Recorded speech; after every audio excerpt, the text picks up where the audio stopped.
இந்த வீடியோவில் ஃபோட்டோஷாப்பில் இருக்க ஆட்டோ பிளெண்ட் லேயர்ஸ் அப்படிங்கிற சூப்பரான ஆப்ஷன் பற்றி பார்க்க போகிறோம்.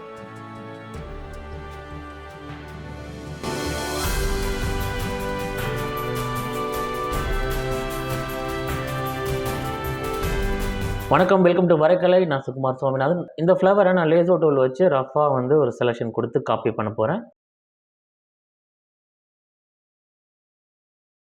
இப்போ இதை காப்பி பண்ணுறதுக்கு எடிட் மெனுவில் காப்பி இல்லை Ctrl+C ஷார்ட்கட் காப்பி பண்ணியாச்சு.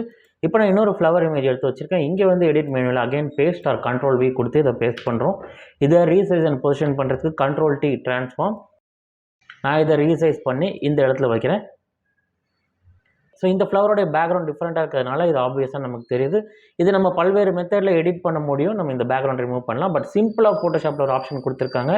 இந்த 2 லேயரை நம்ம செலக்ட் பண்ணணும். ஸோ எந்த லேயரும் லாக்கில் இருக்கக்கூடாது. இது லாக்கில் இருக்குது. ஆல் ப்ரெஸ் பண்ணிவிட்டு டபுள் கிளிக் பண்ணுறேன். லாக் ரிலீஸ் ஆகிடுச்சு. ஷிஃப்ட்டை நான் ஹோல்ட் பண்ணிவிட்டு 2 லேயரையும் செலக்ட் பண்ணிவிட்டு இப்போது எடிட் மெனுவில் ஆட்டோ பிளெண்ட் லேயர்ஸ் அப்படின்ற ஆப்ஷன் கொடுக்குறேன்.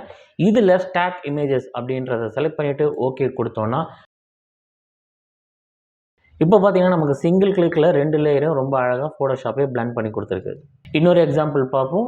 இப்போ நான் 2 இமேஜ் எடுத்து வச்சுருக்கேன். இந்த ஜம்ப் பண்ணுற கேர்ள் நான் திரும்ப லேசோ டூல் எடுத்து செலெக்ஷன் பண்ணுறேன்.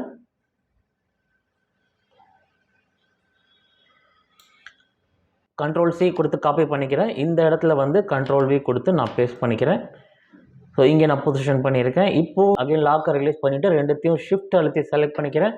இப்போ அகைன் எடிட் மெனு போயிட்டு ஆட்டோ பிளெண்ட் லேயர்ஸ் அப்படின்ற ஆப்ஷனை கொடுக்குறேன். ஸ்டாக் இமேஜஸ் கீழே seamless don'ts and colours and content aware fill transparent area இந்த ஆப்ஷனையும் செக் பண்ணிக்கோங்க. இப்போ ஓகே கொடுத்தோன்னா ஃபோட்டோஷாப் அதை ப்ராசஸ் பண்ணுது. ஸோ முடிஞ்ச அளவுக்கு அது நீட்டாக 2த்தையுமே நமக்கு சிங்கிள் கிளிக்கில் பிளெண்ட் பண்ணி கொடுத்துச்சு. இந்த வீடியோ உங்களுக்கு பயனுள்ளதாக இருக்கும்னு நம்புகிறேன். இது போல் பல வீடியோக்களுக்கு வரைக்கலைக்கு சப்ஸ்கிரைப் பண்ணுங்கள். மீண்டும் சந்திப்போம். சுகுமார் சுவாமிநாதன்.